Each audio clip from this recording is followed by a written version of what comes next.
All right, so we've talked a little bit about the 5-year plan, and by the way, this 5-year plan is not just something that our institution is doing in a vacuum. This is actually uh, a policy that's being implemented by all 58 community colleges across the state, and we are all on a journey towards accessibility. And you may hear from colleagues, you may read articles regarding this, and I just want to encourage all of you to feel empowered to have a voice in this, because the need to provide greater levels of accessibility isn't going to change, but the techniques and the technology do change, and we strive to be at the forefront of that, but always interested to hear what other people are doing, what other technologies are available.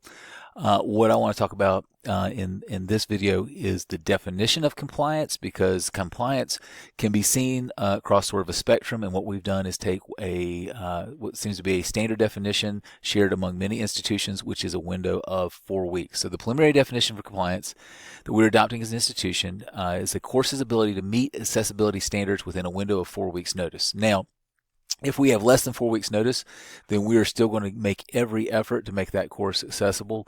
We are just saying for a course to be labeled as compliant that it could be made accessible easily within 4 weeks. And we're going to work through disability services to strategically advise students to better ensure that we have the maximum notice provided to instructors to ensure that their courses are configured for general ADA compliance and best aligned to meet individual accommodations.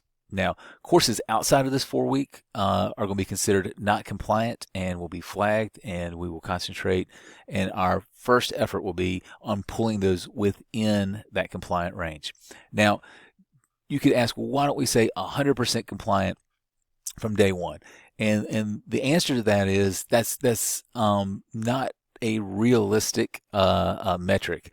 There are ongoing revisions. You have new publishers, you have new textbooks, you have new content, you have any number of new innovations, and these aren't always compliant out of the gate. And we want to provide the best content that we can for our students. And so we realize that at any point in time, there may be content within a course that's not accessible.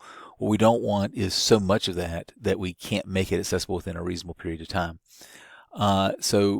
Again, changes in curriculum is an expectation that no course will be 100% compliant. That would sort of suggest that we're not making any changes to it, and there's problems with that as well.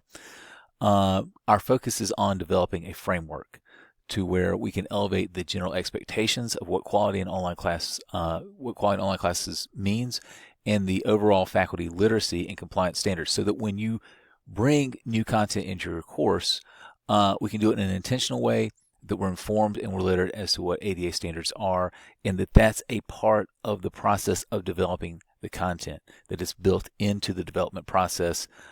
So it's something that becomes more of sort of the DNA of the way that we develop content, build courses, and deliver to our students.